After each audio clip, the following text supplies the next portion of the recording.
Mertua menghinaku tidak sebaik ipar yang selalu memberinya uang setiap bulannya. Kau miskin tak seperti iparmu. Aku murka saat itu juga langsung kuhentikan uang bulanan. Sebelum lanjut ke cerita selanjutnya, yuk subscribe dan like. Absen dulu di kolom komen ya ah. Langit di luar jendela baru saja berganti warna dari nila pekat menjadi lembayung muda. Pertanda fajar akan segera menyingsing. Di dalam rumah mungil yang selalu terasa hangat itu, Arini sudah terjaga.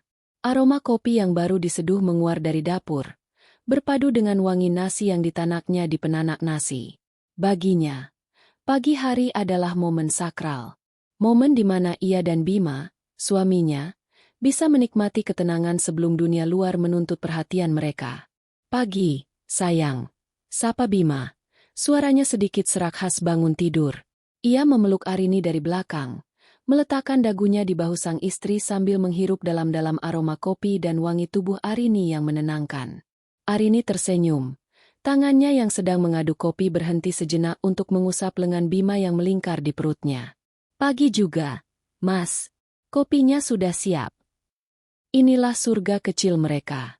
Sebuah rumah kontrakan sederhana dengan 2 kamar tidur, perabotan yang tidak mewah namun tertata rapi, dan kebun kecil di halaman belakang tempat Arini menanam cabai dan tomat.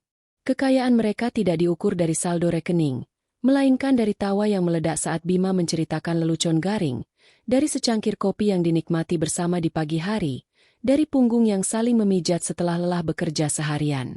Mereka mungkin tidak punya segalanya, tapi mereka punya satu sama lain, dan bagi Arini, itu lebih dari cukup. Hari ini adalah tanggal 1. Sebuah tanggal yang selalu punya ritus tersendiri bagi Arini. Setelah Bima berangkat kerja, Arini duduk di depan meja makan dengan ponsel di genggamannya. Ia membuka aplikasi perbankan. Jemarinya dengan cekatan memasukkan sejumlah angka. Ini adalah rutinitas bulanannya, mengirimkan sebagian dari gajinya sebagai staf administrasi di sebuah perusahaan swasta kepada Ibu Ratna, ibu mertuanya. Bagi Arini, ini bukanlah sebuah kewajiban yang memberatkan. Ia melakukannya dengan tulus. Sejak menikah dengan Bima 3 tahun lalu, ia menganggap Ibu Ratna seperti ibunya sendiri. Uang itu adalah bentuk baktinya, caranya menunjukkan kasih sayang dan perhatian, meskipun ia tahu jumlahnya tidak akan pernah bisa menandingi apa yang diberikan oleh Diana, kakak iparnya. Diana, istri dari kakak Bima, adalah seorang pengusaha butik yang sukses. Kehidupannya bergelimang kemewahan, dan ia tak pernah segan memanjakan Ibu Ratna dengan uang dan barang-barang mahal. Arini menarik napas dalam-dalam sebelum menekan tombol transfer. Dalam benaknya, ia membayangkan senyum Ibu Ratna. Mungkin uang ini bisa dipakai untuk membeli bahan-bahan segar di pasar, atau untuk ongkos pergi ke pengajian rutin bersama teman-temannya. Pikiran-pikiran positif itu selalu ia tanamkan untuk membentengi hatinya. Setelah notifikasi transfer berhasil muncul di layar, Arini merasa lega. Satu tugas bakti telah selesai. Namun, ketenangan itu tak berlangsung lama. Sekitar 1 jam kemudian, ponselnya berdering. Nama, Mama Mertua, tertera di layar. Jantung Arini sedikit berdebar. Sebuah reaksi yang sayangnya sudah menjadi kebiasaan. Assalamualaikum, Bu. Sapa Arini dengan suara yang dibuat seceria mungkin. Waalaikumsalam. Jawab suara di seberang. Terdengar datar. Rin, uangnya sudah masuk, ya? Terima kasih. Sama-sama, Bu. Semoga bermanfaat, ya. Hening sejenak. Arini sudah bisa menebak apa yang akan terjadi selanjutnya. Ini adalah pola yang selalu berulang setiap bulan. Tadi pagi Diana juga telepon. Suara Ibu Ratna kini berubah. Ada nada bangga yang tidak bisa disembunyikan. Dia baru saja membelikan Ibu gelang emas putih yang baru. Katanya, model lama yang Ibu pakai sudah ketinggalan zaman. Baik sekali anak itu. Selalu tahu apa yang diinginkan ibunya. Arini menelan ludah. Perutnya terasa mulas. Ia memaksakan sebuah tawa kecil yang terdengar canggung. Wah, alhamdulillah. Kak Diana memang perhatian sekali ya, Bu. Iya, tentu saja. Bulan lalu dia mengganti microwave Ibu yang sudah sering mati-mati. Bulan sebelumnya, Ibu diajak makan di restoran hotel bintang 5. Katanya biar ibu tidak stres di rumah terus. Ibu Ratna terus bercerita. Setiap kalimatnya bagai anak panah beracun yang melesat tepat ke hati Arini. Bukan ibu mau membanding-bandingkan. Loh, Rin. Tapi kamu sebagai istri harusnya bisa mendorong Bima biar karirnya lebih maju lagi. Biar bisa seperti kakaknya. Biar bisa lebih membanggakan orang tua. Hati Arini mencelos. Lagi-lagi kalimat itu. Bukan ibu mau membanding-bandingkan. Sebuah frasa pembuka untuk sebuah perbandingan yang paling menyakitkan. Arini menggigit bibir bawahnya, menahan agar suaranya tidak bergetar.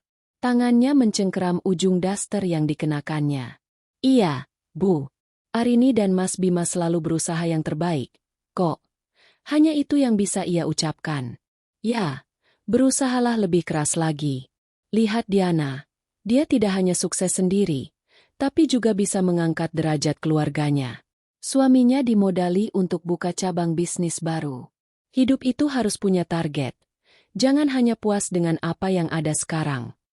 Arini hanya bisa menjawab dengan, iya, Bu, berulang kali, berharap percakapan itu segera berakhir.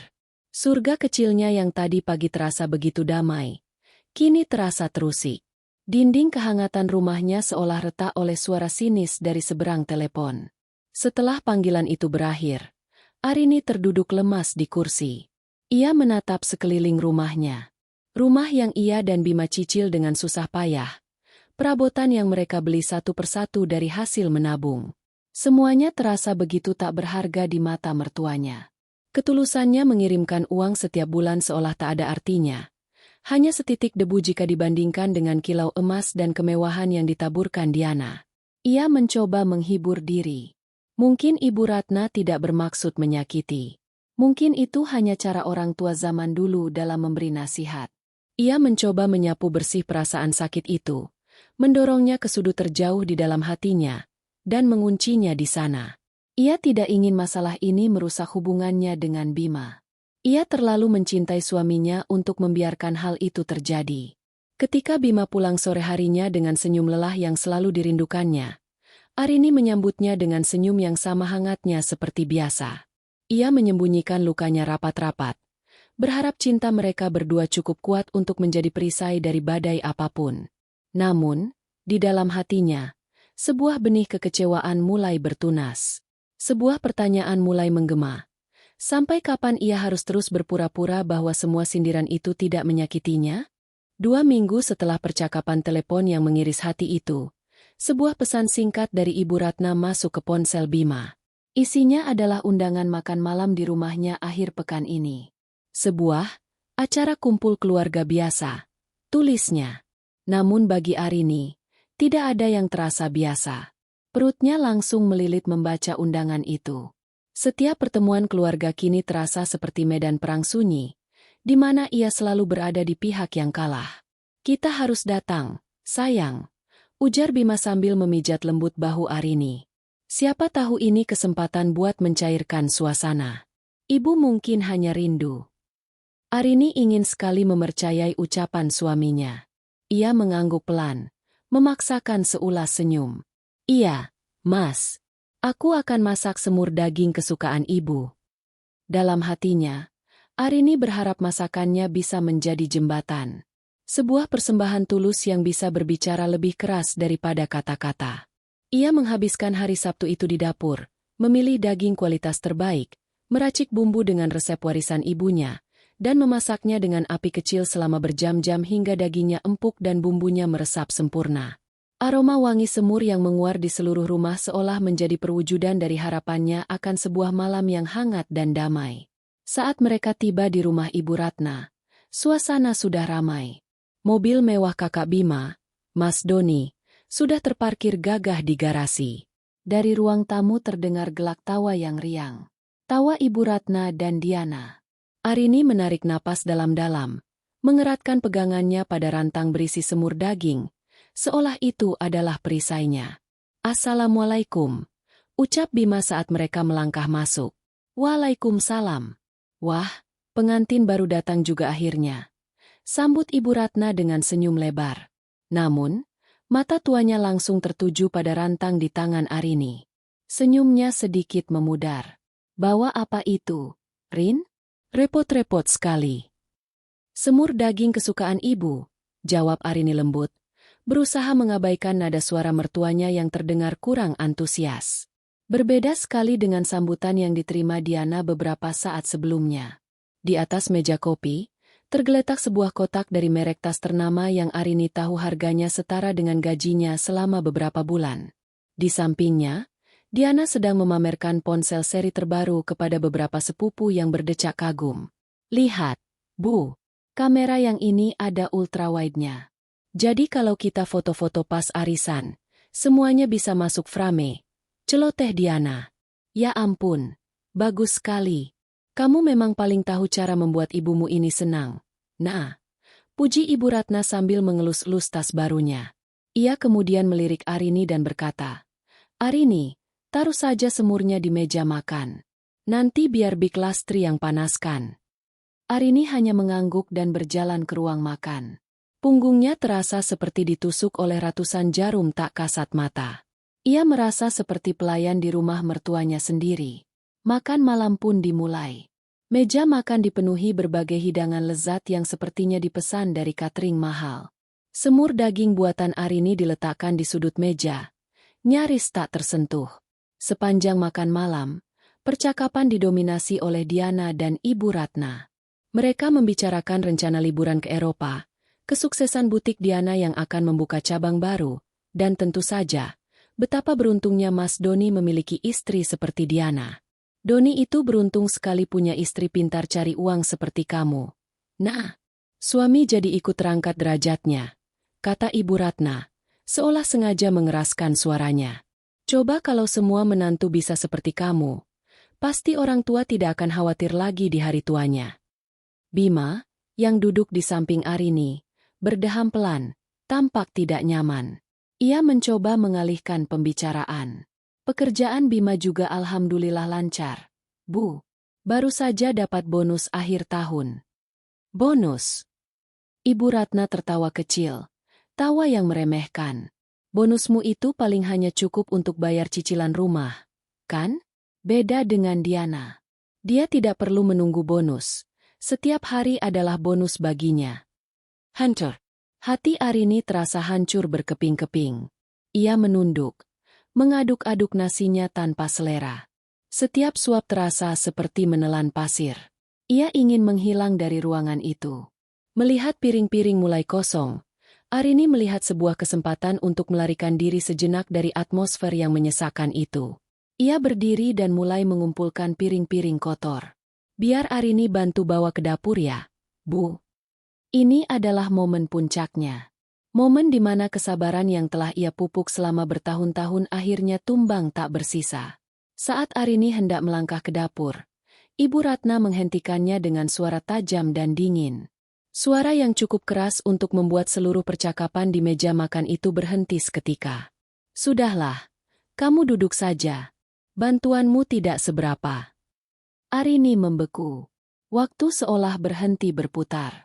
Ibu Ratna menatapnya dengan pandangan menusuk, lalu mengalihkan pandangannya ke arah Diana dengan senyum penuh puja.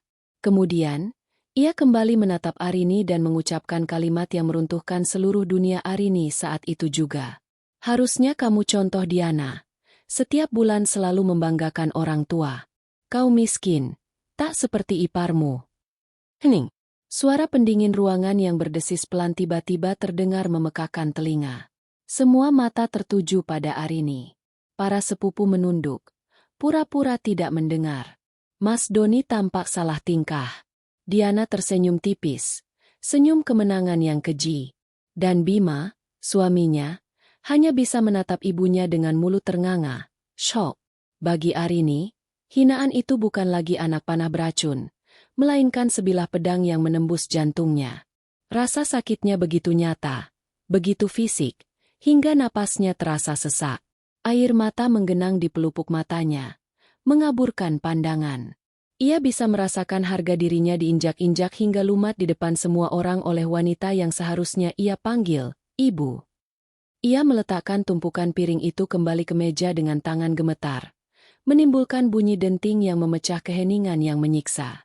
Tanpa sepatah kata pun, ia berbalik dan berjalan cepat keluar dari rumah itu, meninggalkan surga palsu yang baru saja berubah menjadi neraka. Udara malam yang dingin menerpa wajah Arini begitu ia melangkah keluar dari pintu. Namun ia sama sekali tidak merasakannya. Yang ia rasakan hanyalah panas yang membakar dari dalam. Panas dari amarah dan rasa malu yang campur aduk menjadi satu. Kakinya melangkah tanpa tujuan di atas jalanan beraspal yang sepi, menjauhi rumah yang baru saja menjadi saksi penghancuran harga dirinya. Lampu-lampu jalanan tampak kabur di matanya yang basah oleh air mata yang akhirnya tumpah tanpa bisa dibendung. Setiap kata yang diucapkan mertuanya terngiang-ngiang di telinganya, berputar seperti kaset rusak. Kau miskin, tak seperti iparmu. Kalimat itu menusuk, merobek, dan mengoyak semua ketulusan yang pernah ia berikan. Semur daging yang ia masak dengan penuh cinta, uang bulanan yang ia sisihkan dengan ikhlas, semua perhatian kecil yang ia curahkan, semuanya terasa sia-sia, terhapus oleh satu kalimat kejam yang didasari oleh materi. Ia tidak tahu sudah berapa jauh ia berjalan ketika suara langkah kaki yang tergesa-gesa terdengar di belakangnya, disusul panggilan lirih. Arini, sayang, tunggu. Itu suara Bima. Arini berhenti, namun tidak berbalik. Ia tidak sanggup menatap wajah suaminya saat ini. Ia takut akan melihat keraguan di sana, atau lebih buruk lagi, pembenaran atas sikap ibunya. Isak tangisnya semakin menjadi-jadi, mengguncang bahunya yang rapuh. Bima akhirnya berhasil menyusul dan berdiri di hadapannya. Wajahnya pias, dipenuhi kepanikan dan rasa bersalah. Sayang, maafkan ibu. Aku sungguh minta maaf, ucapnya terbata-bata. Tangannya terulur hendak menyentuh lengan Arini. Arini mundur selangkah, menepis uluran tangan itu. Maaf? Desisnya di sela isak tangis. Suaranya serak dan penuh luka. Maaf untuk apa, Mas? Untuk hinaan yang sudah kesekian kalinya? Atau untuk diamnya kamu saat harga diri istrimu diinjak-injak di depan semua orang?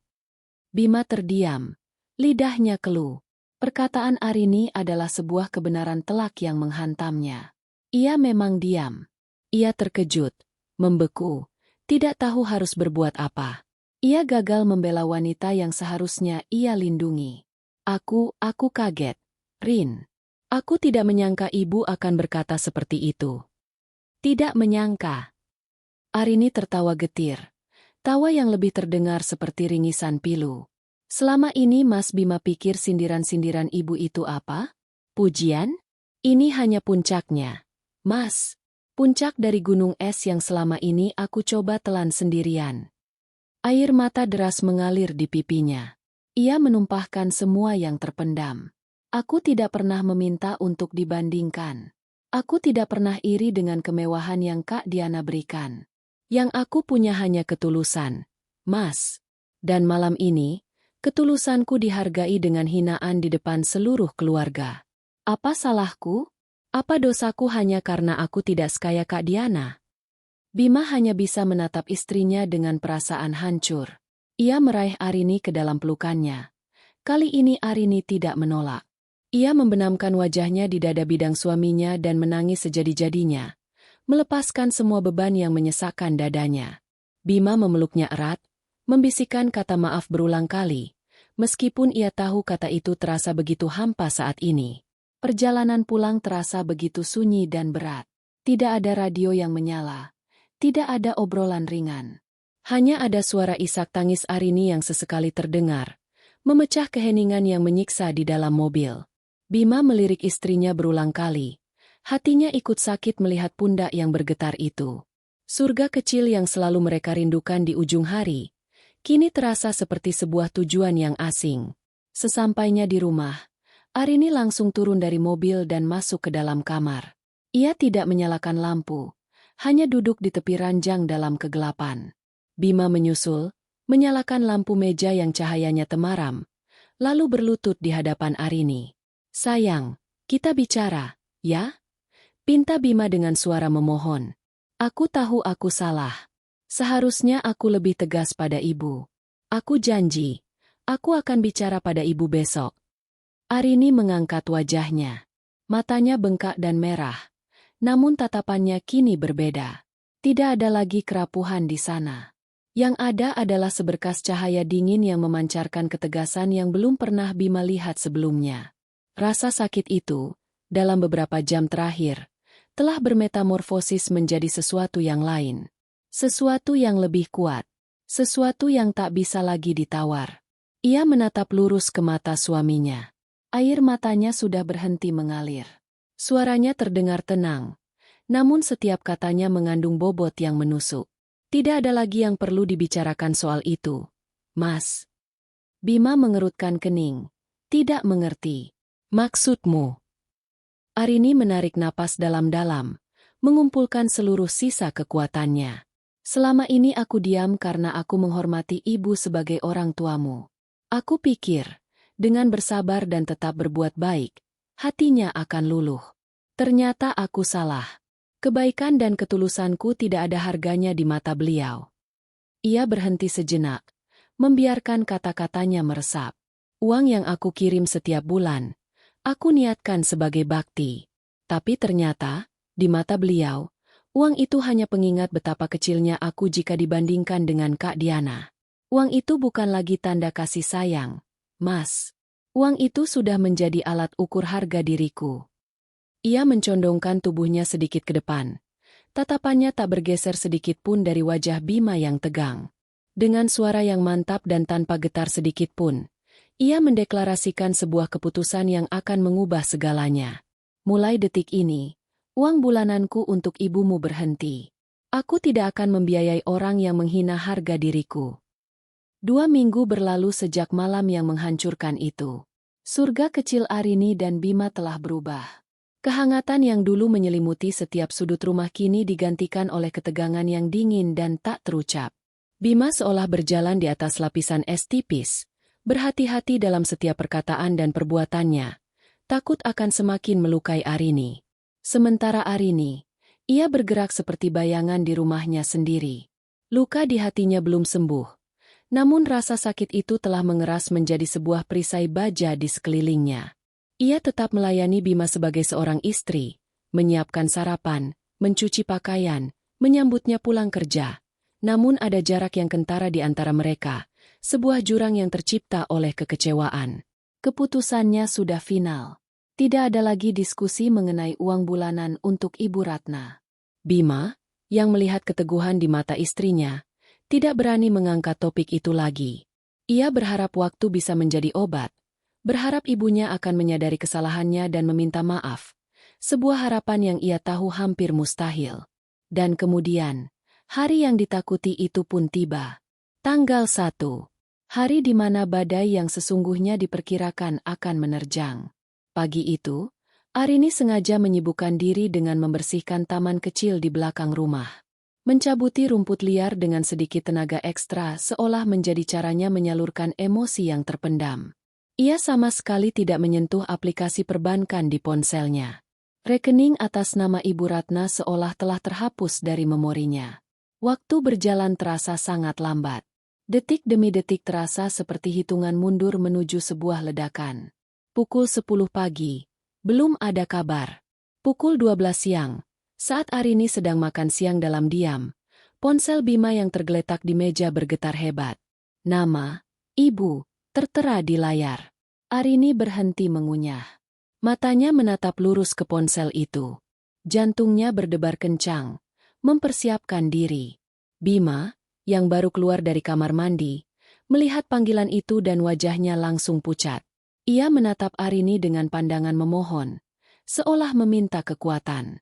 Arini hanya balas menatapnya dengan pandangan datar, memberinya anggukan kecil, isyarat untuk mengangkat telepon itu. Assalamualaikum, Bu. Sapa Bima.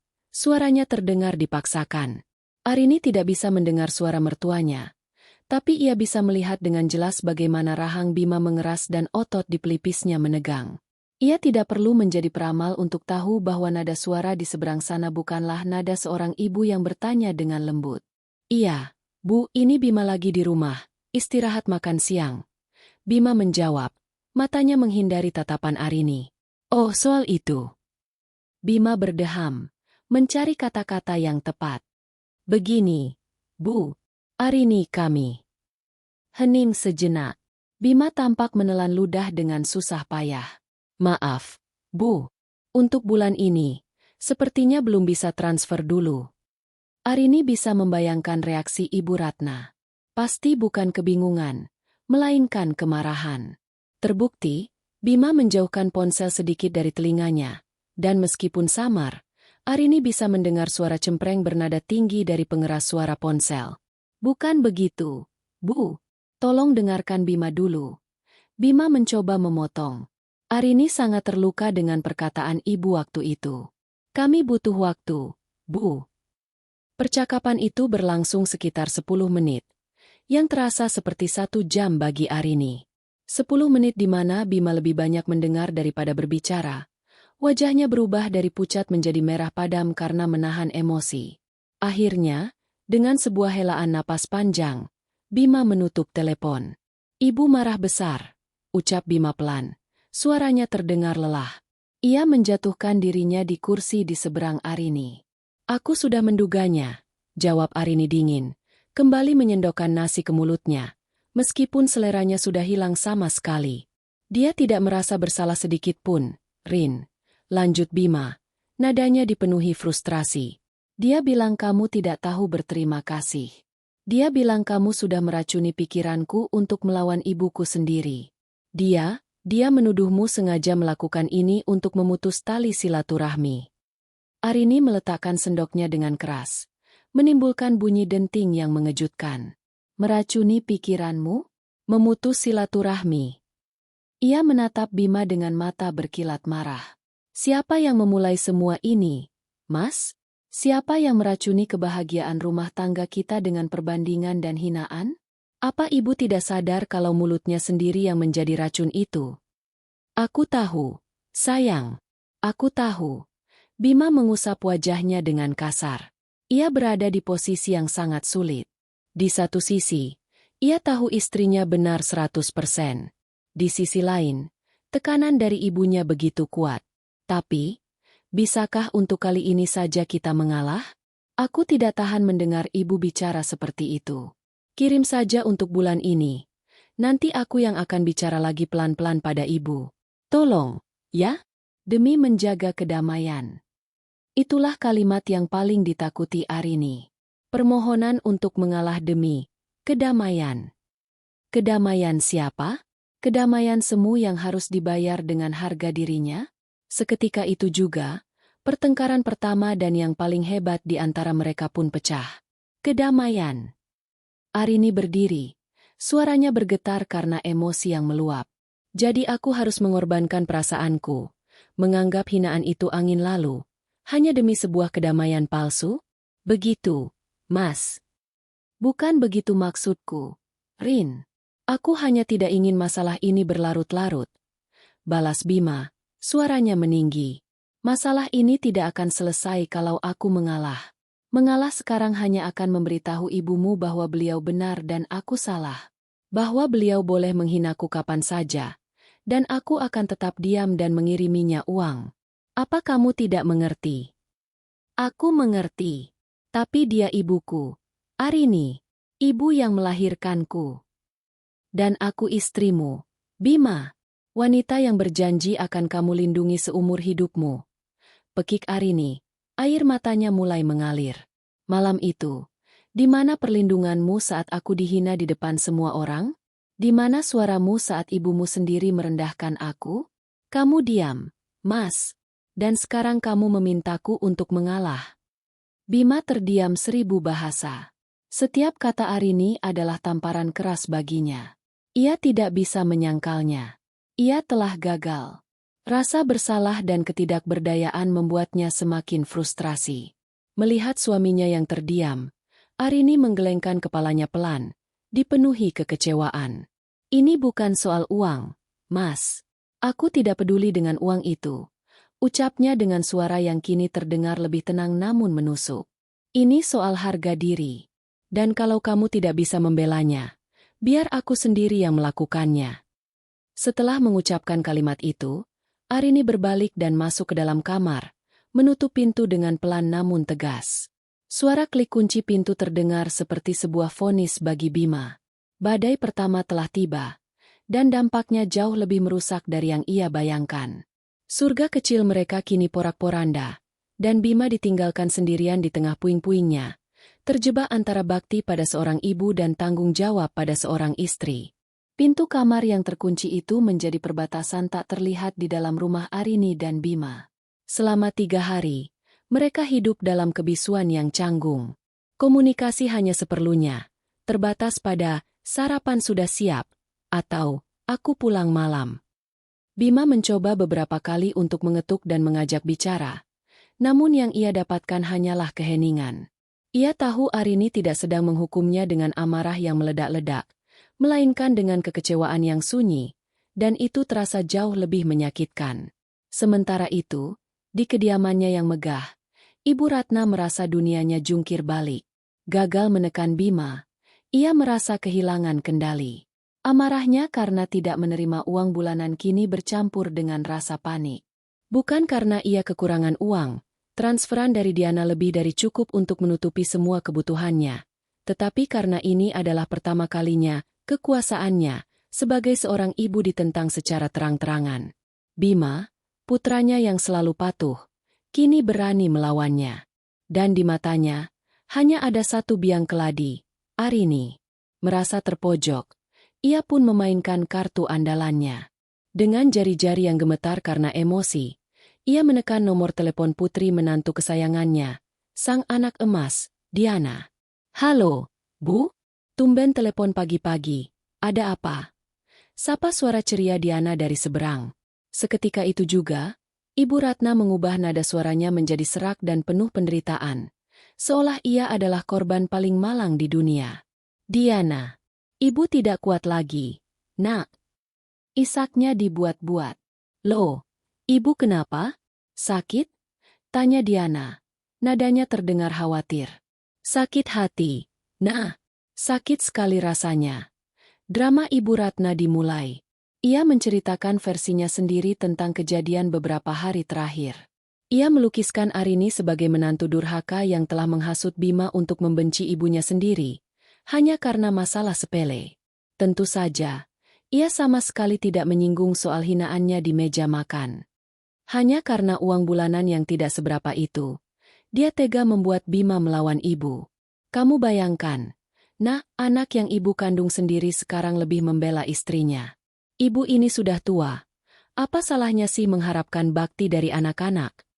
Diana, yang selalu memandang dirinya sebagai pahlawan dan pemecah masalah di keluarga, langsung merasa terpanggil. Egonya tergelitik. Ini adalah kesempatan sempurna untuk sekali lagi menunjukkan betapa bijaksana dan superior dirinya dibandingkan Arini. Sudah, Ibu jangan banyak pikiran. Biar Diana yang urus, katanya dengan nada penuh percaya diri. Arini itu mungkin masih muda, pikirannya pendek. Nanti biar aku yang nasihati dia. Ibu tenang saja ya. Setelah menutup telepon, Diana duduk sejenak di sofa mewahnya, merencanakan strateginya. Ia tidak akan marah-marah. Itu bukan gayanya. Ia akan menggunakan pendekatan yang lebih elegan, patronisasi. Ia akan membuat Arini merasa kecil dan kekanak-kanakan, hingga akhirnya menyerah karena malu. Sore itu, saat Arini sedang melipat pakaian di kamar, ponselnya berdering. Nomor yang tidak dikenal. Dengan ragu ia mengangkatnya. "Halo. Halo, Arini. Ini aku, Diana." Jantung Arini berhenti berdetak sesaat. Untuk apa kakak iparnya itu menelepon? Ini adalah hal yang sangat jarang terjadi. "Oh, iya, Kak. Ada apa?" jawab Arini, berusaha menjaga suaranya agar tetap tenang. "Apa kabar? Baik-baik saja, kan?" Diana memulai dengan basa-basi yang terasa dingin dan palsu. "Aku dengar dari ibu. Katanya lagi ada sedikit masalah ya antara kamu dengan Bima." Arini menghela napas. "Jadi, ibu mertuanya sudah mengadu?" "Tentu saja. Kami baik-baik saja, Kak." "Oh, syukurlah kalau begitu," lanjut Diana, sama sekali tidak mengindahkan jawaban Arini. "Tapi begini, Rin. Aku telepon ini sebagai kakakmu. Aku cuma mau kasih saran. Kadang-kadang dalam rumah tangga, kita sebagai istri memang harus banyak mengalah. Apalagi kalau urusannya sudah menyangkut orang tua. Masalah-masalah sepele itu tidak usah dibesar-besarkanlah. Nanti jadi runyam. Arini mencengkeram lipatan kemeja di tangannya erat-erat. Darahnya mulai mendidih mendengar kata, masalah sepele. Aku tahu kamu mungkin tersinggung atau apa. Tapi ibu itu kan sudah tua. Wajar kalau kadang bicaranya suka nyelekit. Kita yang muda harusnya lebih bijak. Jangan terlalu kekanak-kanakan, memasukkan semua ke hati. Ceramah Diana dengan nada menggurui. Kalau kamu terus-terusan begini, kasihan Bima. Dia jadi serba salah, terjepit antara ibu dan istri. Kedamaian keluarga itu yang paling penting, Rin. Setiap kata Diana adalah cerminan dari permintaan Bima beberapa hari yang lalu. Demi kedamaian.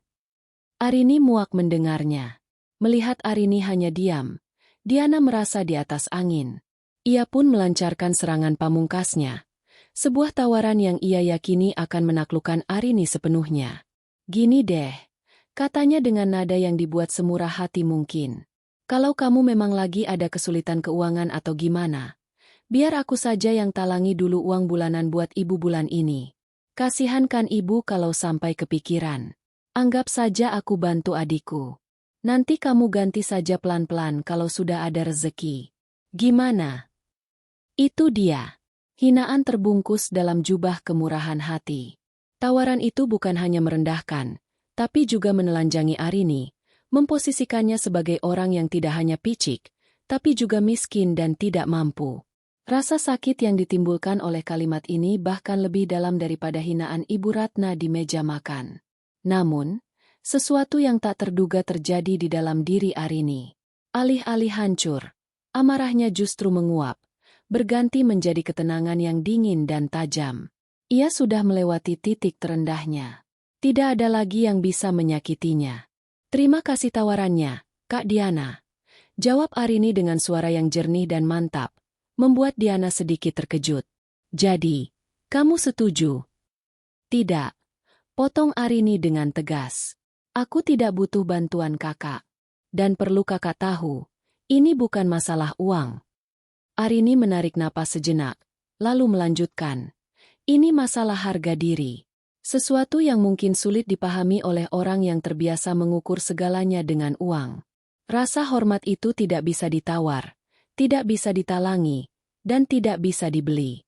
Jadi, sekali lagi, terima kasih atas nasihat dan tawaran bantuannya. Tanpa menunggu jawaban dari Diana yang pasti terperangah, Arini mengakhiri panggilan itu. Ia meletakkan ponselnya di atas tumpukan pakaian. Tangannya sedikit gemetar karena adrenalin, namun hatinya terasa lapang. Untuk pertama kalinya, ia tidak merasa menjadi korban. Ia telah menghadapi sang anak emas, sang ratu dalam drama keluarga ini, dan ia tidak goyah sedikit pun. Perang ini masih panjang, tapi ia baru saja memenangkan pertempuran penting bagi dirinya sendiri. Panggilan telepon dari Diana menjadi titik balik bagi Arini. Setelah menutup telepon, ia tidak lagi merasa seperti korban yang terpojok. Sebaliknya, ia merasa sebuah beban berat terangkat dari pundaknya. Keputusannya untuk berhenti mengirim uang bukan lagi reaksi emosional sesaat, melainkan sebuah penegasan prinsip yang kokoh. Ia telah berdiri tegak menghadapi badai, dan ia tidak tumbang. Ketenangan baru ini terpancar dari gerak-geriknya, menciptakan aura yang membuat Bima, saat pulang kerja malam itu, merasa sedikit gamang. Ia menyambut suaminya seperti biasa, namun ada sesuatu yang berbeda di matanya. Sesuatu yang lebih jernih, lebih mantap.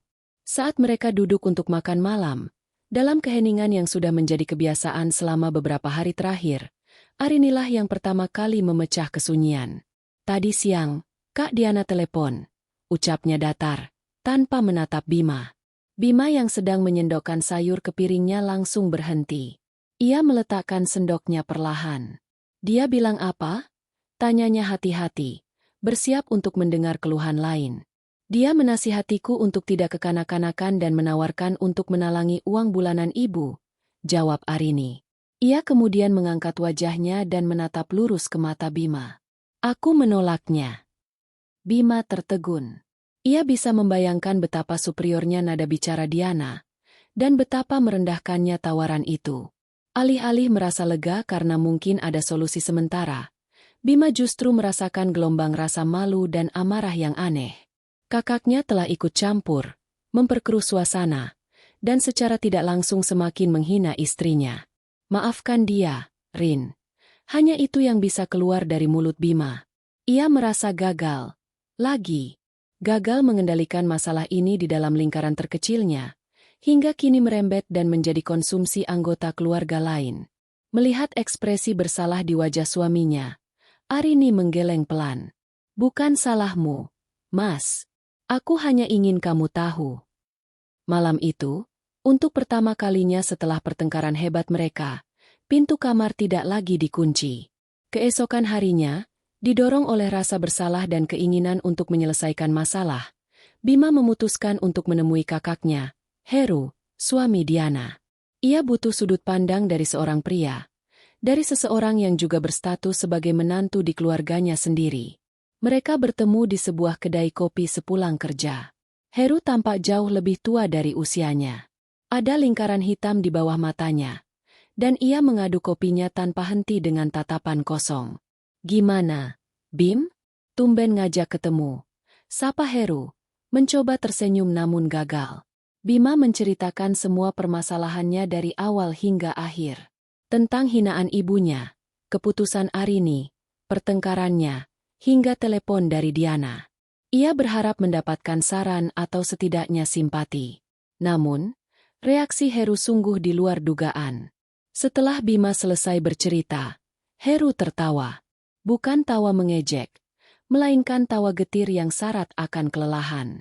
Selamat datang di klub, adikku, katanya sambil menyandarkan punggungnya di kursi. Kamu baru merasakan permukaannya saja. Bima mengerutkan kening. Maksudmu, Kak? Heru menatapnya lekat. Kamu pikir Diana memberikan ibu uang sebanyak itu murni karena bakti?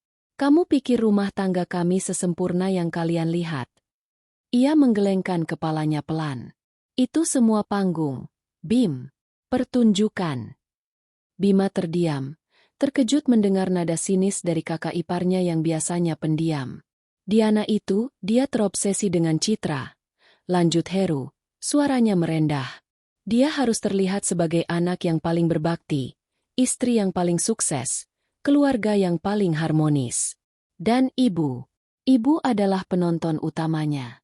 Semakin ibu memujinya, semakin besar hadiah yang Diana berikan.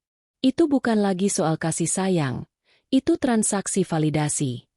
Heru menarik napas panjang, seolah melepaskan beban yang sudah lama ia pikul. Jujur saja, Bim, bisnis kami sedang tidak baik-baik saja beberapa bulan ini. Arus kasrat, beberapa proyek tertunda. Aku sudah bilang pada Diana untuk sedikit mengerem pengeluaran yang tidak perlu. Tapi apa katanya? Kita tidak boleh terlihat susah di depan ibu dan yang lain. Dada Bima terasa sesak. Sebuah kebenaran yang pahit mulai terkuak di hadapannya. Uang yang dia transfer ke ibu setiap bulan. Kadang aku harus putar otak untuk mencarikannya. Heru mengaku. Dia lebih rela menunda pembayaran ke supplier daripada citranya sebagai anak emas, luntur. Kami sering bertengkar karenanya.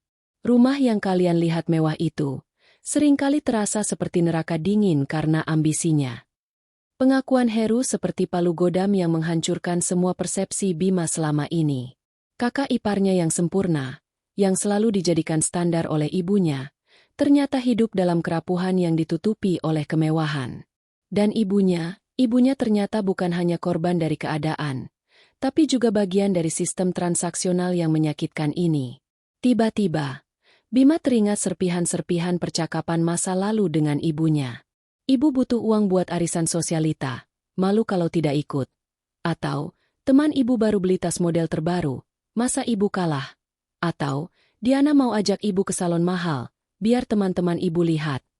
Semuanya menjadi jelas sekarang. Kebutuhan yang selalu ibunya utarakan bukanlah kebutuhan primer, melainkan kebutuhan akan status sosial, kebutuhan untuk menjaga gaya hidup agar tidak kalah gengsi. Uang yang Diana berikan adalah bahan bakar untuk gaya hidup itu. Sementara uang dari Arini, yang jumlahnya pas-pasan dan diniatkan untuk membantu kebutuhan sehari-hari, terasa begitu kecil dan tidak berarti dalam skema besar ini. Malam itu, Bima pulang dengan perasaan campur aduk. Ia masuk ke dalam kamar dan melihat Arini sedang membaca buku. Ia duduk di tepi ranjang, menatap istrinya dengan pandangan yang benar-benar baru. Ia tidak lagi melihat Arini sebagai sumber masalah, tapi sebagai satu-satunya orang yang nyata dan tulus di tengah panggung sandiwara keluarganya. Arini, panggilnya pelan. Arini menutup bukunya, menatapnya dengan bertanya. Dan Bima pun menceritakan semuanya. Tentang pertemuannya dengan Heru, tentang kondisi rumah tangga Diana yang sebenarnya, tentang obsesi akan Citra, dan tentang bagaimana ia akhirnya menyadari bahwa semua ini bukan tentang bakti, melainkan tentang gengsi. Selama Bima bercerita, Arini hanya diam mendengarkan. Tidak ada ekspresi kemenangan atau kalimat, "Sudah kubilang, kan?" di wajahnya. Yang ada hanyalah sorot mata yang dipenuhi pemahaman dan kelegaan. Pengetahuannya akan kebenaran ini tidak membuatnya bahagia, namun mengukuhkan hatinya. Keputusannya 100% benar. Ketika Bima selesai, ia meraih tangan Arini. "Maafkan aku, Rin," bisiknya lirih. "Maaf karena aku butuh waktu begitu lama untuk melihat apa yang sebenarnya terjadi. Maaf karena aku sempat memintamu untuk mengalah." Arini membalas genggaman tangan suaminya.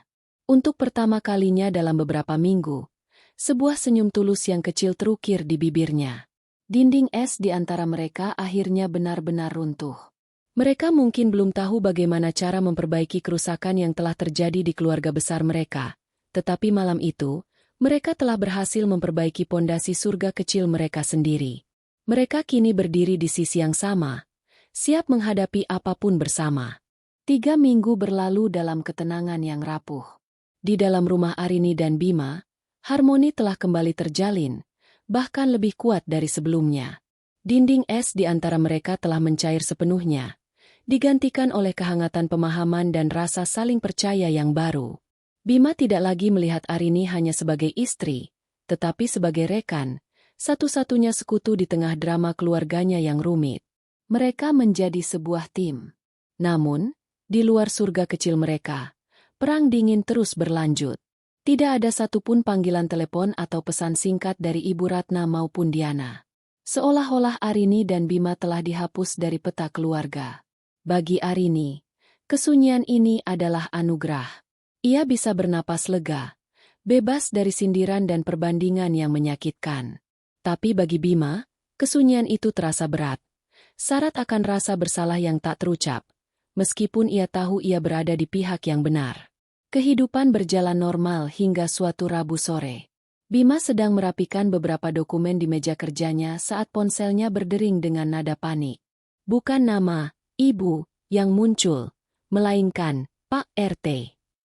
Jantung Bima langsung berdebar kencang. "Halo, Pak RT? Ada apa?" Sapa Bima, mencoba terdengar tenang. "Aduh, Den Bima." Suara Pak RT terdengar terengah-engah dari seberang. "Ini ibunya. Tadi Bu RT mau antar rantang. Tapi pintunya diketuk-ketuk tidak ada yang buka. Kami panggil-panggil juga tidak ada jawaban. Akhirnya saya coba intip dari jendela kamar. Kelihatan ibu terbaring di tempat tidur. Tapi kok kayaknya lemas sekali. Ditelepon ke ponselnya juga tidak diangkat." Darah serasa surut dari wajah Bima. "Ibu sakit, Pak?" "Kurang tahu juga, Den. Tapi kelihatannya begitu. Badannya diselimuti tebal sekali. Mungkin demam? Den Bima bisa ke sini segera." "Bisa, Pak. Bisa. Saya langsung ke sana sekarang. Tolong tengokkan ibu sebentar ya, Pak." Bima menutup telepon dengan tangan gemetar. Pikirannya kalut. Ibunya sendirian dan sakit. Insting pertamanya, kebiasaan lamanya, langsung mengambil alih. Ia menekan nomor Diana. Panggilan itu tersambung setelah beberapa nada tunggu. "Halo, Bim? Ada apa?" Sapa Diana. Suaranya terdengar sibuk dengan latar belakang hiruk-pikuk. "Kak, Ibu sakit. Tadi Pak RT telepon. Katanya ibu terbaring lemas di kamar. Tidak merespons. Seru Bima panik. Apa? Sakit apa? Ada nada kaget dalam suara Diana. Namun tidak terdengar ada kepanikan yang sama seperti Bima. Aku tidak tahu. Kak, aku mau ke sana sekarang. Kakak bisa ke sana juga? Rumah kakak kan lebih dekat. Terdengar helaan napas dari seberang. Aduh, Bim. Aku tidak bisa. Ini aku lagi di bandara. Mau terbang ke Singapura untuk rapat penting besok pagi. Benar-benar tidak bisa dibatalkan. Harapan Bima langsung pupus. Tapi, Kak. Gini saja, potong Diana cepat. Seolah sudah punya solusi standar untuk setiap masalah. Nanti aku transfer uang lebih. Kamu panggil saja layanan dokter ke rumah. Atau kalau perlu dibawa ke rumah sakit, bawa saja ke rumah sakit paling bagus. Nanti semua biayanya aku yang tanggung. Oke. Maaf banget ya, Bim. Nanti aku telepon ibu dari sana. Kabari aku perkembangannya. Klik. Panggilan terputus. Bima menatap ponsel di tangannya dengan nanar. Transfer. Dokter panggilan. Rumah sakit bagus. Kakaknya menawarkan segalanya.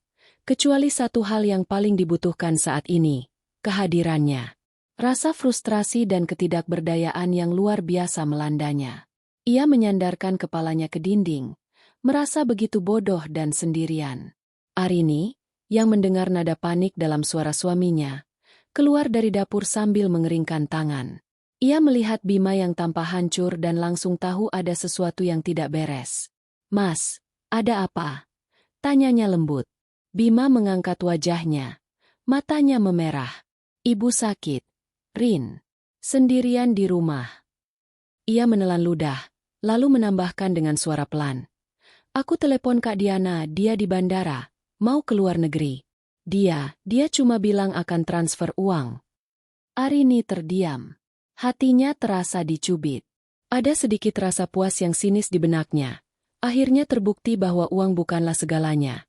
Namun perasaan itu segera lenyap, tergantikan oleh pemandangan suaminya yang tampak begitu putus asa.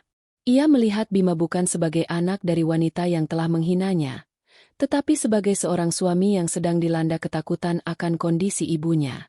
Logikanya menjerit. Ini bukan urusanmu. Biarkan saja. Ini adalah konsekuensi dari perbuatannya sendiri. Biarkan anak emasnya yang mengurus dengan uangnya. Namun nuraninya berkata lain. Ia melihat wajah Bima yang penuh permohonan. Sebuah permohonan yang bahkan tidak berani ia ucapkan. Bima tidak akan pernah memintanya untuk pergi ke sana setelah semua yang terjadi. Dan justru karena itulah, Arini tahu ia harus melakukannya. Bukan untuk Ibu Ratna, tapi untuk Bima. Untuk kemanusiaan. Dan untuk dirinya sendiri. Untuk membuktikan bahwa hatinya tidak sekeras batu. Setelah hening beberapa saat, Arini melangkah mendekat. Ia mengambil kunci mobil yang tergeletak di meja. Ganti bajumu, Mas. Ucapnya dengan suara tenang dan mantap. Kita ke sana sekarang. Bima menatapnya dengan tidak percaya. Matanya berkaca-kaca. Arini, kamu. Ibumu sedang sakit. Tidak ada waktu untuk berdebat. Potong Arini. Keputusannya sudah bulat. Perjalanan ke rumah Ibu Ratna terasa sangat panjang. Bima menyetir dalam diam. Sesekali melirik ke arah istrinya dengan tatapan penuh terima kasih yang tak terhingga. Ketika mereka tiba, Pak RT dan beberapa tetangga sudah berkumpul di teras dengan cemas. Setelah membuka pintu dengan kunci cadangan, mereka masuk dan langsung menuju kamar utama. Pemandangannya menyedihkan. Ibu Ratna terbaring di bawah selimut tebal. Wajahnya pucat dan berkeringat. Gelas air di nakas tampak masih penuh. Dan beberapa piring kotor bekas kemarin masih ada di meja. Ia benar-benar sendirian dan tak berdaya. Saat Bima memanggilnya, ia membuka matanya perlahan. Pandangannya sayu, dan ia tampak sangat terkejut melihat bukan hanya Bima, tapi juga Arini yang berdiri di ambang pintu. Ada kilat rasa malu di matanya sebelum ia terbatuk lemah. Tanpa banyak bicara, Arini langsung bergerak. Ia meletakkan tasnya, membuka jendela kamar agar sirkulasi udara lebih baik, lalu menyentuh dahi mertuanya. Panas sekali. Mas, tolong siapkan air hangat di baskom kecil dan handuk, perintahnya pada Bima yang masih terpaku. Sementara Bima bergegas ke kamar mandi, Arini mulai merapikan kamar yang sedikit berantakan.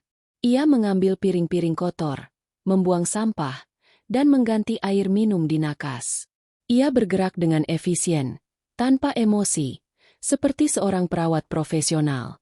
Ketika Bima kembali dengan baskom, Arini mengambil alih. Ia membasahi handuk, memerasnya, dan dengan lembut meletakkannya di dahi Ibu Ratna. Ibu Ratna hanya bisa pasrah. Matanya mengikuti setiap gerakan menantunya yang telah ia hina.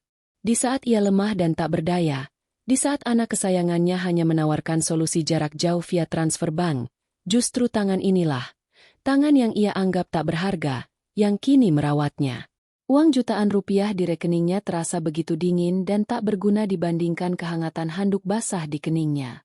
Hari-hari berikutnya di rumah Ibu Ratna berjalan dalam keheningan yang tebal dan penuh makna. Ini bukanlah keheningan yang canggung atau dingin seperti yang pernah menyelimuti rumah Arini dan Bima. Keheningan kali ini berbeda. Ia adalah sebuah bahasa tersendiri, sebuah medium di mana tindakan berbicara jauh lebih keras daripada kata-kata. Arini bergerak di dalam rumah itu dengan ketenangan seorang pertapa. Tidak ada keluhan, tidak ada wajah masam, tidak ada desahan lelah yang dibuat-buat. Ia bangun pagi-pagi sekali, memasak bubur tim ayam yang lembut dan mudah ditelan. Ia dengan sabar menyuapi ibu mertuanya, sesendok demi sesendok, tanpa memaksanya untuk cepat-cepat menghabiskan. Setelah itu, ia akan memastikan Ibu Ratna meminum obatnya tepat waktu, menyodorkan segelas air hangat dengan tatapan yang netral namun penuh perhatian. Bagi Ibu Ratna, yang terbaring lemah di tempat tidur, setiap gerakan Arini adalah sebuah tontonan yang membingungkan sekaligus menusuk hati. Pikirannya, yang biasanya sibuk memikirkan arisan, gosip teman-temannya, atau hadiah apa lagi yang akan diberikan Diana, kini terfokus sepenuhnya pada sosok menantu yang pernah ia caci maki. Ia memperhatikan bagaimana Arini membersihkan kamar tidurnya. Bukan hanya sekadar menyapu dan mengepel, tetapi juga membuka jendela lebar-lebar di pagi hari untuk membiarkan sinar matahari masuk, mengganti sprei yang sudah terasa lembab karena keringat demamnya, dan bahkan mengelap debu di figura-figura foto lama di atas nakas. Arini melakukannya dalam diam. Keheningan itu seperti cermin besar yang memaksa Ibu Ratna untuk berkaca pada dirinya sendiri. Siang itu, ponselnya yang tergeletak di nakas berdering. Nama, Diana anakku sayang, tertera di layar. Dengan susah payah, ia meraihnya. Halo, Bu? Gimana keadaannya? Sudah mendingan? Suara Diana terdengar dari seberang, sedikit terburu-buru. Sudah lumayan, jawab Ibu Ratna lemah. Syukurlah. Maaf ya Diana tidak bisa di sana. Rapatnya alot sekali. Ini tadi Diana sudah transfer lagi ya. Bu, buat jaga-jaga kalau perlu beli apa-apa. Nanti kalau Bima butuh buat biaya rumah sakit, bilang saja. Ibu istirahat yang banyak. Jangan lupa minum obat. Sudah dulu ya, Bu. Diana dipanggil lagi. Panggilan itu berlangsung tak lebih dari 2 menit. Singkat, efisien, dan transaksional. Ibu Ratna menatap layar ponselnya yang kembali gelap. Notifikasi dari bank mengkonfirmasi sejumlah uang telah masuk ke rekeningnya. Namun, hatinya terasa hampa. Uang itu terasa dingin, tidak mampu memberikan kehangatan seperti semangkuk bubur panas yang baru saja dibuatkan Arini untuknya. Pandangannya beralih pada Arini yang sedang melipat selimut di sudut ruangan. Arini tidak pernah bertanya tentang uang, tidak pernah mengeluh tentang biaya. Ia hanya hadir. Ia memberikan waktunya, tenaganya, perhatiannya, aset yang jauh lebih berharga dan tidak bisa ditransfer melalui aplikasi perbankan. Kenangan-kenangan buruk mulai menghantam Ibu Ratna. Ia teringat saat Arini memberinya amplop bulanan, yang selalu ia terima dengan senyum tipis sambil dalam hati membandingkannya dengan amplop tebal dari Diana. Ia teringat saat Arini membawakannya rendang hasil masakannya sendiri, dan ia hanya berkomentar. Lain kali tidak usah repot-repot, Rin. Beli saja di restoran Padang langganan ibu. Setiap ingatan itu kini terasa seperti duri yang menusuk nuraninya. Betapa butanya ia selama ini. Ia mengukur ketulusan dengan nominal, mengukur bakti dengan label harga.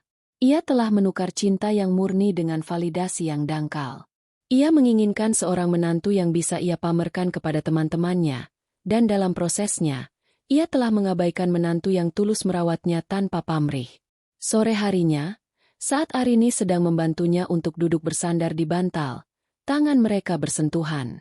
Kulit tangan Arini terasa sedikit kasar, tangan seorang wanita yang terbiasa bekerja, namun sentuhannya terasa begitu lembut dan menenangkan. Mata mereka bertemu untuk sesaat. Di dalam tatapan Arini, Ibu Ratna tidak melihat kebencian atau dendam. Ia juga tidak melihat rasa kasihan. Yang ia lihat hanyalah ketulusan. Sebuah ketulusan yang murni dan tanpa syarat. Dengan suara yang serak karena jarang digunakan dan tercekat oleh emosi, Ibu Ratna mencoba bersuara. "Terima." Kata itu tidak selesai. Tenggorokannya terasa perih, bukan karena sakit, tetapi karena gengsi dan rasa malu yang telah ia pelihara selama bertahun-tahun kini runtuh berkeping-keping. Arini seolah mengerti. Ia tidak mendesak. Ia hanya mengangguk kecil. Sebuah isyarat penerimaan yang sederhana namun begitu kuat. Lalu ia kembali pada pekerjaannya, mengatur bantal agar ibu mertuanya bisa bersandar dengan lebih nyaman. Malam itu, demam Ibu Ratna mulai turun. Untuk pertama kalinya dalam beberapa hari, ia bisa merasakan tidur yang nyenyak. Namun, di tengah malam ia terbangun karena haus. Pintu kamarnya sedikit terbuka, dan ia bisa mendengar suara pelan dari ruang tengah. Itu suara Arini dan Bima. "Kamu istirahat saja, Rin.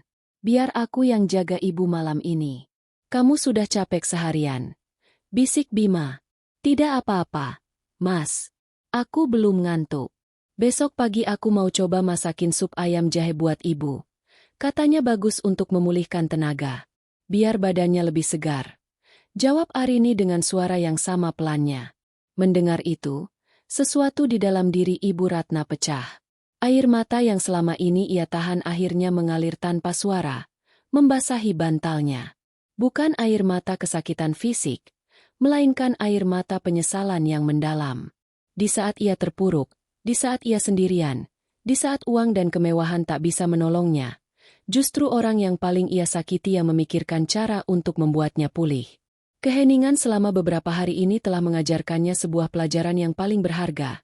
Nilai seorang manusia tidak terletak pada apa yang bisa mereka berikan dalam bentuk materi, tetapi pada ketulusan hati mereka saat memberi tanpa mengharapkan balasan. Dan dalam hal itu, Arini adalah orang terkaya yang pernah ia kenal. Pagi menjelang dengan membawa kesegaran yang sudah lama tidak dirasakan di dalam kamar Ibu Ratna. Sinar matahari pagi menerobos masuk melalui jendela yang terbuka, menari-nari di atas lantai dan mengusir sisa-sisa kegelapan malam. Demamnya telah hilang sepenuhnya, meninggalkan tubuh yang masih terasa lemas namun pikiran yang luar biasa jernih. Semalaman, Ibu Ratna hampir tidak bisa tidur, bukan karena rasa sakit, melainkan karena percakapan pelan antara Arini dan Bima yang terus terngiang di telinganya. "Besok pagi aku mau coba masakin sup ayam jahe buat ibu." Kata-kata sederhana itu telah meruntuhkan pertahanan terakhirnya. Ia memandang langit-langit kamarnya, merenungkan kehidupannya selama ini. Ia telah menghabiskan bertahun-tahun membangun sebuah istana gengsi yang megah, dengan dinding yang terbuat dari pujian dan pondasi yang ditopang oleh materi. Ia menjadi ratu di kerajaannya sendiri, menuntut upeti dalam bentuk barang-barang mewah dan transferan bank dari anak-anaknya. Ia merasa berharga ketika bisa memamerkan tas baru pemberian Diana kepada teman-teman arisannya. Ia merasa menang ketika bisa bercerita tentang liburan yang dibiayai anak sulungnya. Namun kini, terbaring sendirian setelah sakit, ia menyadari betapa rapuhnya istana itu. Saat badai datang, istananya tidak bisa melindunginya. Dindingnya runtuh dan pondasinya amblas. Aroma jahe dan kaldu ayam yang gurih mulai menguar dari arah dapur, menyelinap masuk ke dalam kamarnya dan membangunkannya dari lamunan. Itu adalah aroma yang jujur dan menghangatkan. Aroma sebuah rumah, bukan aroma parfum mahal atau makanan restoran mewah. Tak lama kemudian, pintu kamarnya terbuka pelan. Arini masuk sambil membawa nampan berisi semangkuk sup yang masih mengepul, segelas air putih, dan obat-obatan. Selamat pagi, Bu. Sapa Arini lembut, dengan senyum kecil yang tulus. Bagaimana perasaan Ibu pagi ini? Sudah lebih baik.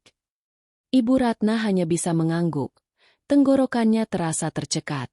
Ia memperhatikan Arini meletakkan nampan di meja nakas. Lalu dengan cekatan membantu menyandarkan bantal di punggungnya agar ia bisa duduk dengan nyaman. Setiap gerakan Arini begitu penuh perhatian, begitu alami, tanpa ada sedikit pun kepura-puraan. Saya buatkan sup ayam jahe. Semoga bisa membuat badan ibu lebih segar, kata Arini sambil mengambil mangkuk sup. Ia meniup kuahnya perlahan sebelum menyodorkan sendok pertama ke arah ibu mertuanya. Saat itulah bendungan di dalam diri Ibu Ratna jebol. Melihat sendok yang terulur itu, melihat wajah tulus menantunya, ia tidak bisa lagi menahannya. Bukan sup yang ia lihat, melainkan simbol dari semua ketulusan yang telah ia sia-siakan. Ia menggelengkan kepalanya dengan cepat, bukan untuk menolak suapan itu, melainkan karena luapan emosi yang dahsyat. Bu, kenapa? Apa supnya terlalu panas? Tanya Arini khawatir, menarik kembali sendoknya. Ibu Ratna tidak menjawab. Ia justru meraih tangan Arini yang memegang sendok. Tangannya yang keriput dan masih sedikit gemetar menggenggam erat tangan Arini yang lebih muda dan hangat. Matanya yang biasanya menatap tajam dan penuh penilaian, kini basah oleh air mata yang mulai mengalir deras di pipinya yang tirus. Arini, panggilnya dengan suara parau yang bergetar hebat. Maafkan ibu, nak. Arini tertegun. Ia meletakkan sendok itu kembali ke mangkuk dan membalas genggaman tangan mertuanya. Ia benar-benar tidak siap untuk ini. Ibu salah. Lanjut Ibu Ratna di sela isak tangisnya yang semakin menjadi. Selama ini ibu buta. Ibu sudah jadi orang tua yang tidak tahu diri. Ibu hanya melihat uang. Hanya melihat apa yang bisa ibu pamerkan. Ibu sudah menghinamu, menyakiti hatimu berkali-kali. Setiap kata adalah pengakuan dosa yang tulus. Rasa malu dan penyesalan yang ia pendam selama berhari-hari kini tumpah ruah. Ia menangis seperti anak kecil yang kehilangan arah. Maafkan ibu, Arini. Uang dari Diana bisa membeli banyak barang, tapi tidak bisa membeli semangkuk sup hangat saat ibu sakit. Uang bisa membayar perawat, tapi tidak bisa membeli tangan yang tulus mengompres dahi ibu di tengah malam. Racaunya. Kamu memberiku semua yang tidak bisa dibeli dengan uang. Dan ibu malah membuangnya begitu saja. Maafkan ibu. Melihat kerapuhan mertuanya, melihat air mata penyesalan yang begitu tulus, hati Arini ikut luluh. Dinding pertahanan yang selama ini ia bangun untuk melindungi dirinya dari rasa sakit kini ikut retak. Matanya terasa panas, dan tak lama kemudian, ia pun ikut menangis. Ini bukan tangis kesedihan, melainkan tangis kelegaan. Beban berat berupa kekecewaan dan sakit hati yang selama ini ia pikul di dalam diam, akhirnya terangkat. Sudah, Bu, sudah. Bisik Arini sambil mengusap punggung tangan mertuanya. Arini sudah memaafkan ibu. Sungguh. Pengampunan yang begitu cepat dan tulus itu justru membuat tangis Ibu Ratna semakin kencang. Ia tidak menyangka akan dimaafkan semudah ini setelah semua perbuatannya. Ia memeluk tangan Arini, menumpahkan semua penyesalannya di sana. Tepat pada saat itu, Bima masuk ke dalam kamar, berniat untuk memeriksa keadaan ibunya. Ia berhenti di ambang pintu, terpaku melihat pemandangan di hadapannya. Ibunya dan istrinya, dua wanita terpenting dalam hidupnya yang selama ini berada di kutub yang berlawanan, kini sedang berpegangan tangan dan sama-sama menangis. Ini adalah pemandangan yang tidak pernah berani ia bayangkan. Ia tidak mengatakan apa-apa. Ia hanya berdiri di sana, membiarkan momen itu berlangsung. Hatinya dipenuhi oleh kelegaan yang begitu besar hingga terasa sesak. Badai di dalam keluarganya akhirnya reda. Ia melihat ibunya, bukan lagi sebagai sosok otoriter yang haus materi, tetapi sebagai seorang wanita tua yang akhirnya menyadari kesalahannya. Dan ia melihat istrinya, Arini, sebagai sosok berhati besar yang mampu memberikan pengampunan tulus di atas luka yang dalam. Setelah beberapa saat, tangis mereka mereda. Arini mengambil tisu dan dengan lembut menyeka air mata di pipi ibu mertuanya. Untuk pertama kalinya, Ibu Ratna menatap Arini dengan pandangan yang benar-benar berbeda. Penuh kehangatan, rasa hormat, dan kasih sayang yang tulus. "Makan, ya, Bu?" tawar Arini lagi. Kali ini dengan suara yang sedikit serak namun penuh kelembutan. Ibu Ratna mengangguk pelan. Kali ini, ia menerima setiap suapan sup itu bukan hanya sebagai makanan untuk tubuhnya, tetapi juga sebagai obat untuk jiwanya. Setiap sendok terasa seperti pengampunan. Setiap teguk terasa seperti awal yang baru. Di dalam kamar yang dibasuh cahaya matahari pagi itu, sebuah hubungan yang rusak telah diperbaiki, bukan dengan kata-kata manis atau janji-janji kosong, tetapi dengan air mata penyesalan dan ketulusan sebuah hati yang memaafkan. 1 bulan berlalu, membawa perubahan yang lebih besar dari sekadar pergantian kalender. Musim di luar mungkin masih sama, tetapi iklim di dalam keluarga Bima telah berubah total. Badai telah berlalu, menyisakan langit yang cerah dan udara bersih yang menyegarkan. Istana gengsi Ibu Ratna yang dulu berdiri angkuh kini telah runtuh, dan di atas reruntuhannya, mereka semua bersama-sama membangun sebuah rumah baru, sebuah rumah yang pondasinya bukan lagi materi, melainkan ketulusan, rasa hormat, dan pengertian. Perubahan paling nyata terlihat pada diri Ibu Ratna. Ia seolah terlahir kembali menjadi pribadi yang berbeda.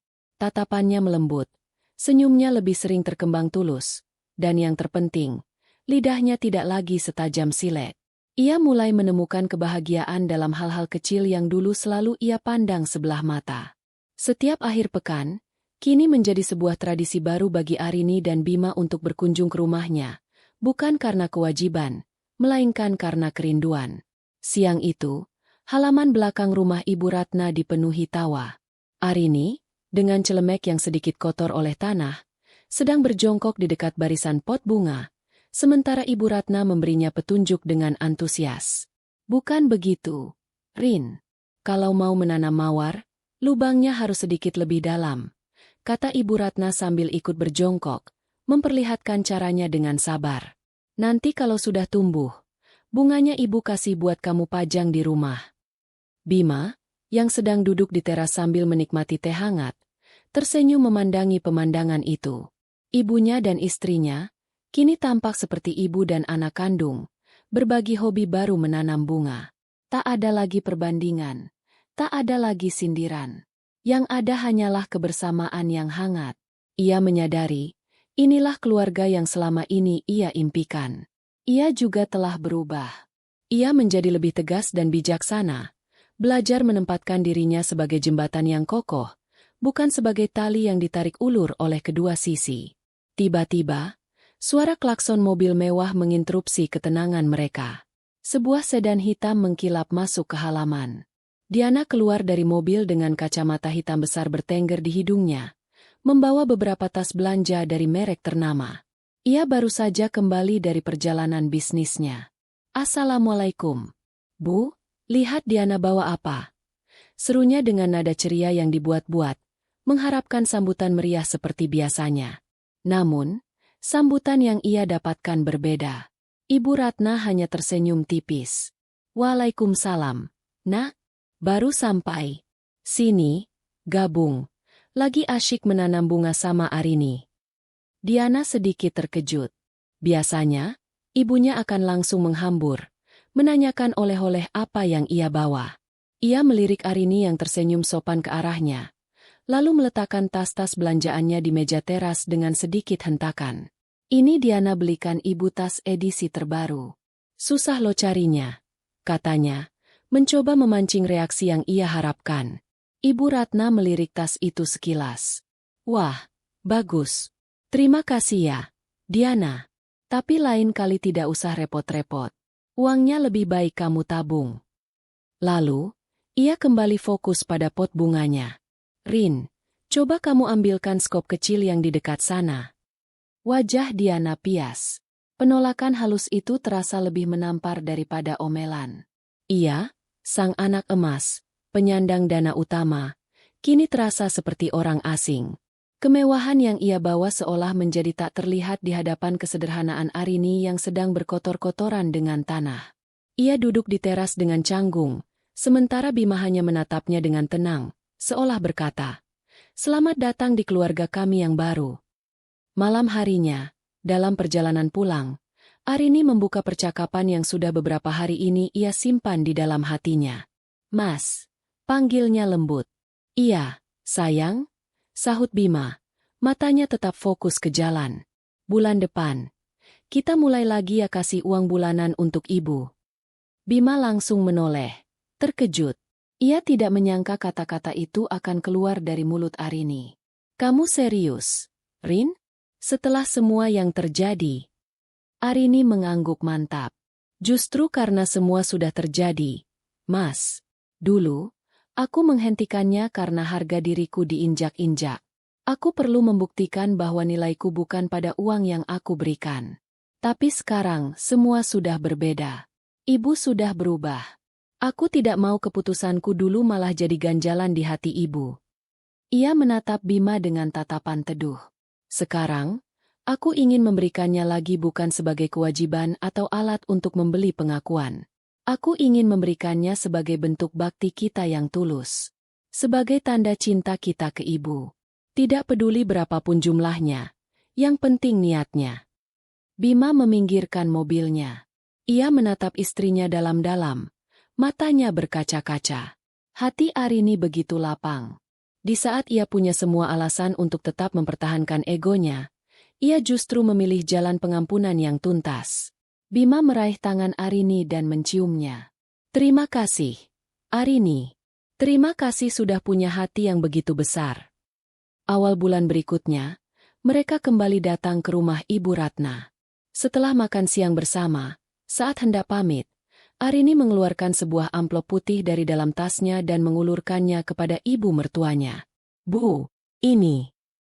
Ibu Ratna menatap amplop itu, lalu menatap wajah Arini dan Bima bergantian. Ia tidak langsung mengambilnya. Alih-alih, ia justru meraih kedua tangan Arini dan menggenggamnya erat. "Terima kasih, Nak," katanya dengan suara bergetar. "Tapi sungguh, kehadiran kalian setiap minggu, tawa kalian di rumah ini, itu sudah lebih dari cukup buat ibu. Itu adalah harta yang tidak ternilai." "Kami tahu, Bu," sahut Bima lembut. "Anggap saja ini rezeki tambahan dari kami, untuk ibu beli pupuk bunga atau apa saja yang ibu suka." Dengan senyum haru, Ibu Ratna akhirnya menerima amplop itu dan langsung memasukkannya ke dalam laci tanpa melihat isinya. Baginya, nominal di dalamnya tidak lagi penting. Yang terpenting adalah ketulusan yang menyertainya. Ia memeluk Arini dengan erat. Sebuah pelukan hangat yang menghapus semua luka masa lalu. Sore itu, saat Arini dan Bima meninggalkan rumah Ibu Ratna, mereka melihat ke belakang. Ibu Ratna berdiri di teras, melambaikan tangan dengan senyum tulus, dikelilingi oleh pot-pot bunga yang mulai menunjukkan tunas-tunas baru. Surga kecil yang dulu hanya ada di dalam rumah mereka, kini telah meluas. Keluarga mereka telah terlahir kembali, memahami bahwa kekayaan sejati bukanlah tentang seberapa banyak uang yang bisa kau berikan, melainkan seberapa besar cinta dan ketulusan yang bisa kau bagikan. Dan dalam hal itu, mereka kini adalah keluarga yang paling kaya di dunia.